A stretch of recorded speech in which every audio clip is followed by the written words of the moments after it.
Ano ba tong kusina nyo? Napakakalat. Wala bang naglilinis dito? Ama, ako na po bahala dito maglinis. Pagkatapos na natin maghapunan. Rodel, anak, ilang araw na kitang hindi nakikita. Namimiss na kita. Ako din ma, namimiss din kita.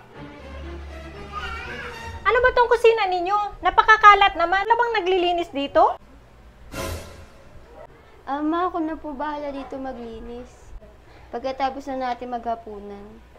Ako, malinis ako sa kusina. Rodel, sabihin mo na lang sa akin. At ako na lang ang gagawa na dapat gawain ng iyong misis. Ama, ako na lang po bahala. Umupo na lang po kayo at maghapunan na tayo. Sige. Rodel, nasaksihan mo naman. Lagi na lang ako iniinsulto ng iyong ina. Hindi mo man lang ako pinagtatanggol. Ma, platon niyo po. Rodel, umupo ka na. Trabaho ng misis mo yan. Mamila, pa-bless po. God bless you, Apo.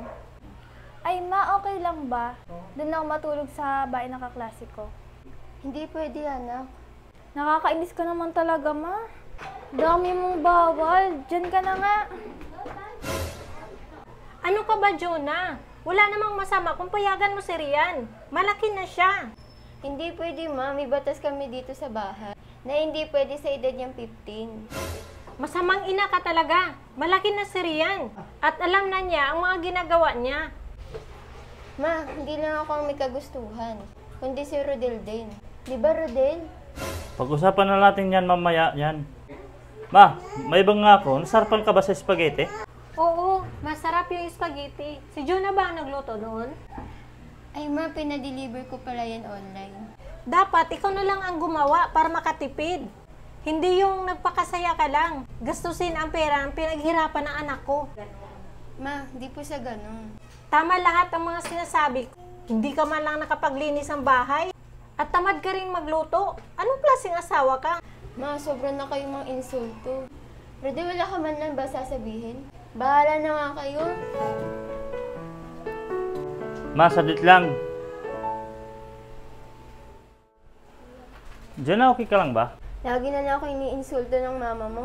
Wala ka man lang sasabihin. Nanay ko siya. Naalala mo ba yung una tayong nagsama? Sa bahay tayo kasama ang mama ko.